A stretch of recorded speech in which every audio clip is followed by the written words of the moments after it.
I've always been the good daughter, the one who helps out, who pays, who never complains. At 32, I'm Sheila Harmon, marketing specialist at a mid-sized company in Chicago. I live alone in a modest rented apartment, drive a reliable but aging Honda, and have spent the last decade funding my family's vacations. It all started when my parents, Linda and Robert, took early retirement at 58. They had some savings but claimed they couldn't afford luxuries like travel. My sister Kate is 6 years older than me, married to Dave, with 2 kids, Tommy, 12, and Emma, 10. They run a small printing business that Kate describes as successful but with cash flow issues whenever she needs to borrow money. The first time it happened, Mom called and said, "Sheila, honey, we heard you're going to Florida next month. Dad and I would love to join. We can't afford it on our pension, though." Her voice trailed off expectantly. I didn't even hesitate before offering to pay. I thought it would be a one-time thing.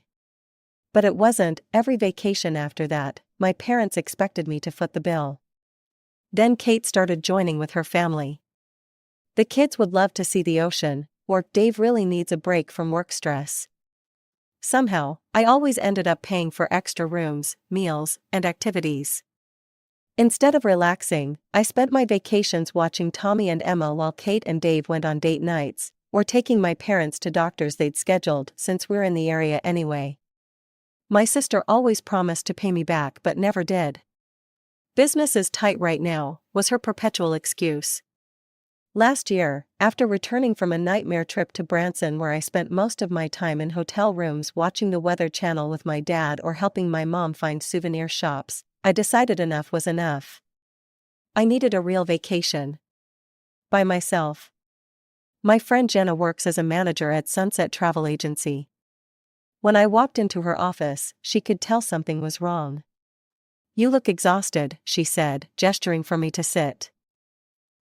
"I am. I need a vacation from my vacations," I replied, slumping into the chair. "Something just for me, 2 weeks, somewhere peaceful, where I can be alone." She asked about the budget and typed into her computer, then smiled. "Hawaii. Isn't that super touristy?" "Not everywhere," Jenna said, turning her monitor so I could see. "This small hotel on the Big Island is off the beaten path. Only 20 rooms, private beach access, hiking trails nearby. It's perfect for someone who wants solitude."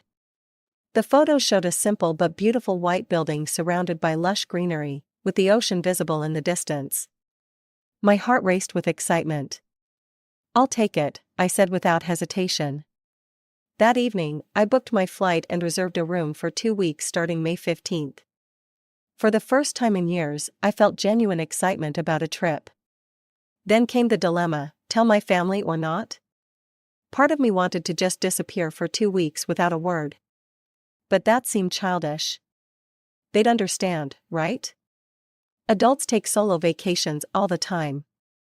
The opportunity came the following Saturday at our traditional family dinner at my parents' house.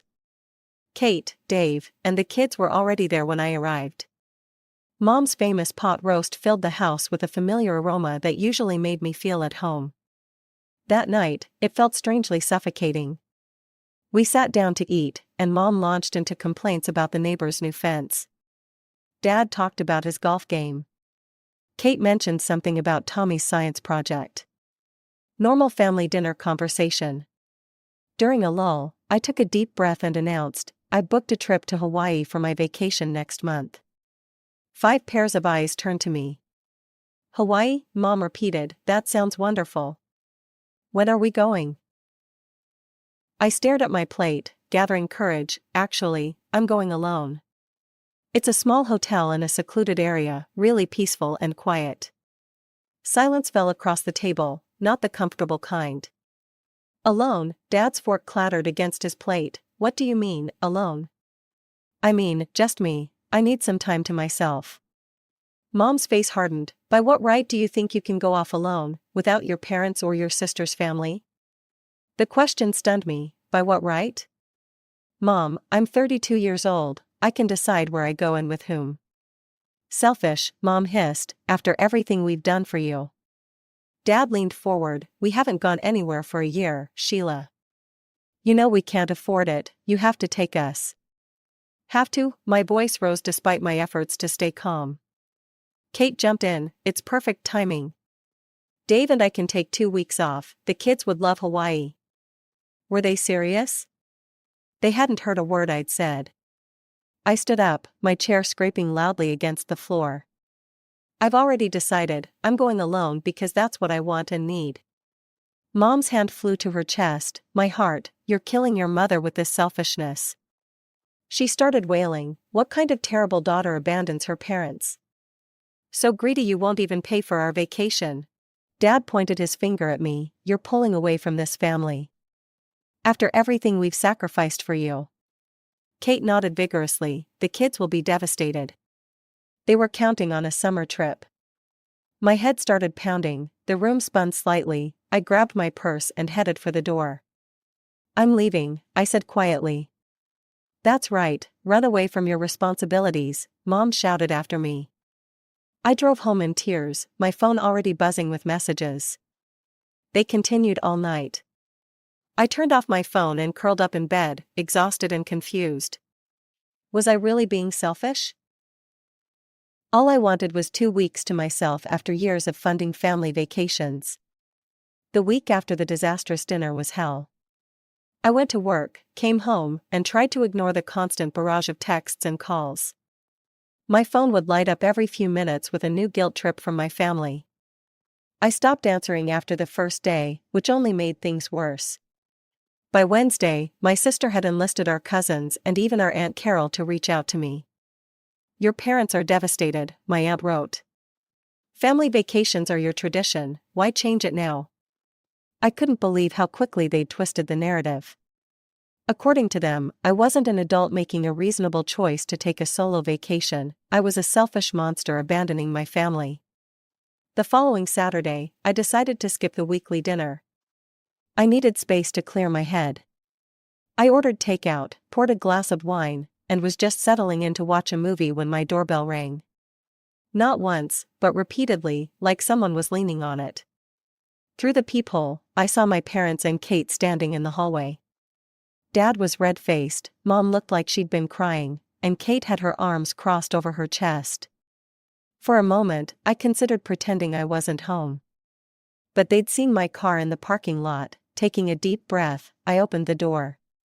So you are hiding from us, Mom said, pushing past me into the apartment. Dad and Kate followed. I'm not hiding, I just needed some time alone. Kate scoffed, you sure seem to need a lot of alone time lately. They arranged themselves in my living room, Mom and Dad on the couch, Kate pacing by the window. I remained standing, arms crossed. Sheila, Mom began, her voice trembling, you've inflicted severe psychological trauma on all of us with your selfishness. The least you can do is pay for us to go where you're going. It's only fair after what you put us through. Kate stepped forward, actually, you can only make amends if you pay for all of us, Mom, Dad, Dave, the kids, and me. First-class tickets, obviously, and the best rooms at the hotel. My jaw dropped, are you serious right now? Of course we're serious, Kate said, it's the least you can do.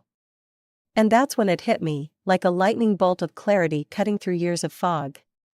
My family wasn't concerned about spending time with me.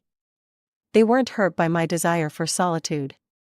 They simply viewed me as their personal ATM, a reliable source of free vacations and financial support. All those years I'd been feeling guilty for wanting space, for hesitating before handing over my credit card, for wishing I could just read a book on the beach instead of watching my niece and nephew. And all along, they'd been using me. You know what, you're right, I said slowly. Their expressions changed instantly. Mom's tears dried up, Dad's scowl softened, Kate's tight-lipped anger morphed into a smug smile. I knew you'd come around, Mom said, patting my hand, you've always been such a good daughter, deep down. Kate pulled out her phone, let me check my calendar to make sure those dates still work for us. And Sheila, book first class only, okay? Dave's back has been acting up, and he needs the legroom. They continued making demands as if I hadn't just been manipulated and emotionally blackmailed. As if their behavior was completely normal. "I'll arrange an unforgettable trip for the family," I said, my voice steady despite the anger bubbling inside me. After they left, I sat in silence for a long time. I should have felt guilty about what I was planning. Instead, I felt lighter than I had in years. The next morning, I called a real estate agent and found a new apartment across town. I paid the deposit that afternoon. Over the next few days, I quietly moved my essential belongings to the new place. I arranged for mail forwarding and updated my address at work and with my bank. Meanwhile, my parents and Kate continued their preparations, completely unaware. Mom sent me photos of new swimsuits they'd bought. "Do you think this will look good on the beach in Hawaii?" Kate texted pictures of the kids' suitcases. "They're so excited." I responded with thumbs up emojis and heart reactions, playing along with the charade. Each message reinforced that I was making the right decision. 2 days before the scheduled flight, Kate called me. "Just checking that everything's good with the tickets and hotel," she said, not bothering with a greeting. "Everything's fine," I replied. "We'll all meet at the airport on Friday, Terminal B, 9 a.m. "Good." There was a pause, and then she added, "You know, Sheila, I'm glad you finally understand what family means. How important it is to help each other out." I bit my tongue to keep from saying something I'd regret. "And just so you know," Kate continued, "I'm already thinking about our Christmas trip. Dave and I were looking at ski resorts in Colorado. You'll cover that one too, of course." My hand tightened around the phone. "We'll talk about that later," I managed to say. "Great, see you Friday." She hung up before I could respond. I shook my head in disbelief. They still didn't get it. They still thought they could dictate my life, my finances, my vacations. On Friday morning, I woke up at 5 a.m. I'd already arranged for a taxi to pick me up at 6, 3 hours before I'd told my family to meet me at the airport. I took one last look around my old apartment, now nearly empty except for the furniture that came with it. As the taxi pulled away, I felt a momentary pang of doubt. Was I doing the right thing? Would this burn bridges forever? Then I remembered Kate's casual assumption that I'd fund yet another vacation. Mom's fake tears, Dad's demands, the years of financial and emotional manipulation. Yes, I was doing the right thing. For once, I was choosing myself. At the airport, I checked in quickly and headed to my gate. No one questioned me or stopped me. No one called my name. I boarded the plane and settled into my window seat, feeling both nervous and exhilarated. As the plane took off, I imagined my family arriving at the airport in a few hours. They'd wait, growing increasingly impatient. They'd call my phone, which was now set to Do Not Disturb mode. Eventually, they'd try to check in, only to discover there were no tickets in their names. The thought made me smile as the plane climbed through the clouds. When we landed in Kona, I took a deep breath of the fragrant tropical air. Paradise at last. The hotel had arranged a shuttle, and 40 minutes later, I arrived at the secluded property Jenna had recommended. It was even more beautiful than the photos, a small, elegant building nestled between lush jungle and a private beach cove. My room was simple but perfect, clean white linens, bamboo furniture, a private lanai overlooking the ocean. I unpacked quickly, changed into a sundress, and walked down to the beach. The sand was warm between my toes, and the waves created a soothing rhythm as they washed ashore. I sat there until sunset, watching the sky transform into brilliant shades of orange and pink. No one demanded my attention, no one asked me to take a photo of them or complained that it was too hot or too windy. It was just me and the ocean and the sky. Only when darkness fell did I remember to turn on my phone. It immediately exploded with notifications, 37 missed calls and over 60 text messages, all from my family. I scrolled through them, watching the progression from confusion to panic to rage. "Mom, 8:45 a.m. We're at Terminal B, where are you?" "Dad, 9:12 a.m. The check-in desk says there are no tickets in our names, call us immediately." Kate, 9:30 a.m. This isn't funny, Sheila, the kids are getting restless. Mom, 10:15 a.m. I can't believe you would do this to your own family, after everything we've done for you. The messages grew increasingly hostile as they realized what had happened. My father called me ungrateful. My mother said I was dead to her. Kate's messages were the worst, filled with curses and vicious wishes that I would slip off a cliff or drown in the ocean. I should have felt guilty. Instead, I felt relieved. They had shown their true colors, confirming what I'd finally realized: they didn't love me, they loved what I could provide for them. I turned off my phone again and went to the hotel restaurant for dinner. The fresh-caught fish was delicious, and I savored every bite while watching the moonlight dance on the waves. This was what a vacation should feel like. The next 2 weeks were everything I'd hoped for. I swam in the crystal-clear water, hiked to a hidden waterfall, took a sunrise yoga class on the beach, and spent hours reading under a palm tree. I made friends with a retired couple from Oregon and a solo traveler from Australia. We had dinner together several times, sharing stories and laughs without any underlying tension or manipulation. On my last day, I sat on the beach at sunrise, feeling more at peace than I had in years. I would go back to my new apartment, to my job, to my life, but I would never go back to being the family ATM. The flight home felt different than the flight out. Instead of excitement, I felt resolve. I knew there would be consequences to face, but I was ready. When I landed, I took a taxi directly to my new apartment. It was still mostly empty, with just the essentials I'd moved before leaving. I spent the evening organizing what I had brought and making a list of things I needed to buy. I had just fallen asleep when my phone rang. It was the landlord of my old apartment. "Miss Harmon, I'm sorry to bother you so late, but there's been an incident at your old unit. Someone has sprayed foam all over your door. I've called the police." I knew immediately who was responsible. "Check the security footage. I think you'll find it was either my sister Kate or her husband Dave. They're both in their early 40s, she has shoulder-length brown hair, he's balding with glasses. The police are reviewing the footage now. Should I tell them how to reach you?" I gave him my new address, then hung up feeling shaken. They had crossed a line I hadn't anticipated. From emotional manipulation to property damage, what would be next? The next morning, I took decisive action. I changed my phone number, deleted my rarely used social media accounts, and went to my office to speak with security. "I'm having some family issues," I explained to the head of security. "If anyone named Linda or Robert Harmon, or Kate and Dave Wilson try to see me, please don't let them in." For 2 weeks, there was silence. No contact from my family, no further incidents. I began to settle into my new life, enjoying the peace and freedom. I furnished my apartment, joined a yoga studio, and even went on a date with a man I met at a coffee shop. Then came the email from my cousin Megan. "Sheila, I know about what happened with the Hawaii trip. Aunt Linda has been telling everyone how you framed them. I thought you should know that Kate and Dave were arrested yesterday.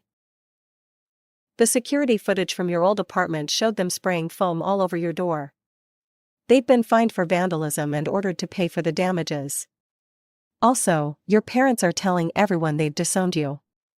I'm sorry things have gotten so ugly. Let me know if you need anything. Love, Megan." I stared at the screen for a long time, trying to identify what I felt. Sadness, anger, guilt? Nothing. I felt nothing. It was as if a wound that had been festering for years had finally been cleaned out. It hurt, but it was a necessary pain, the kind that leads to healing. My family hadn't seen me as a person with needs and desires of my own for a long time. To them, I was a resource to be used, an ATM to fund their wants, a babysitter to mind their children. And now that I'd stopped fulfilling that role, they had no use for me. I made myself a cup of tea and sat on my still new couch, reflecting on the journey that had brought me here. 3 months ago, I couldn't have imagined cutting ties with my entire immediate family. I'd been trapped in a cycle of guilt and obligation for so long that I couldn't see how unhealthy it had become. The next day at work, my boss noticed the change in me. "You seem different since your vacation, Sheila," she said during our weekly check-in, "more focused, more confident." "I am," I replied. "I made some difficult but necessary changes in my personal life." She nodded. "It shows." In fact, I've been meaning to talk to you about the senior marketing position that's opening up next month. I think you should apply. A promotion? 6 months ago, I would have hesitated, worried about having less time to deal with family demands. Now, I smiled, I'd love to. That evening, I received another email from Megan asking if I wanted to get coffee over the weekend. It was nice to know that not all family connections were severed. Megan had always been kind and reasonable, never asking me for money or making demands. We met at a cafe near my new apartment on Saturday morning. "You look good," she said, studying my face, happier. "I am," I admitted. "How bad is it?" "The family gossip about me?" "Pretty bad," Megan admitted. "Aunt Linda is telling everyone you promised them a trip and then abandoned them at the airport as some kind of cruel joke. Uncle Robert is focusing on all the ways they supported you growing up, conveniently forgetting the years you've been supporting them. And Kate," she trailed off. "Kate is being Kate," I finished for her. "Yeah, she and Dave are furious about the fines they had to pay. They're claiming you set them up somehow." I shook my head in disbelief. "They vandalized my door and got caught on camera." "How exactly did I set that up?" "I didn't say it made sense," Megan replied with a small smile. "You know they've never taken responsibility for anything." We chatted for another hour, catching up on each other's lives. Before we left, Megan hesitated. "They're saying they've disowned you, but I think they expect you to come crawling back eventually. When you need family or get lonely, they think you'll apologize." I considered this, and if I don't? Then I guess we'll all find out if they meant it about disowning you. She squeezed my hand. "For what it's worth, I think you did the right thing. It wasn't healthy, the way they treated you." The following weeks fell into a new rhythm. I threw myself into work, prepared for the promotion interview, and slowly built a life that wasn't centered around my family's demands. My bank account grew without the constant drain of funding family trips and emergencies. My weekends became my own, filled with activities I enjoyed rather than obligatory family dinners. I got the promotion at work. I went on a date with a kind, funny architect named Michael. I bought new furniture for my apartment and painted the walls a soft blue that I'd always loved but my mother would have hated. 6 months after Hawaii, Megan invited me to her son's birthday party. I hesitated, knowing other family members would be there. "Kate and your parents won't be coming," she assured me. "But some of the cousins will. They've heard both sides by now and can make up their own minds." The party was awkward at first. Cousin Steve avoided eye contact, and his wife whispered something to her friend while looking in my direction. But Aunt Carol gave me a warm hug, and Uncle Phil acted as if nothing had changed. By the end of the evening, the tension had mostly dissolved, replaced by the normal dynamics of an extended family gathering. As I was leaving, Aunt Carol pulled me aside. "I should have said something years ago," she said, her voice low. "The way they treated you wasn't right, taking advantage of your kindness." "Why didn't you?" I couldn't help asking. She sighed. "Family politics, not wanting to create drama, the usual excuses." "I'm sorry, Sheila." I nodded, accepting her apology without fully absolving her. "Have you heard from them lately?" "Your parents are struggling a bit financially without your help, though they'd never admit it. Kate and Dave's business is having problems again. They tried asking your cousin Steve for a loan last month." I felt a momentary flicker of concern before reminding myself that these were adults who had made their own choices. Their financial problems weren't my responsibility. That night, I thought about how much had changed in less than a year. I'd gone from being a walking ATM for my family to living life on my own terms. It hadn't been an easy transition.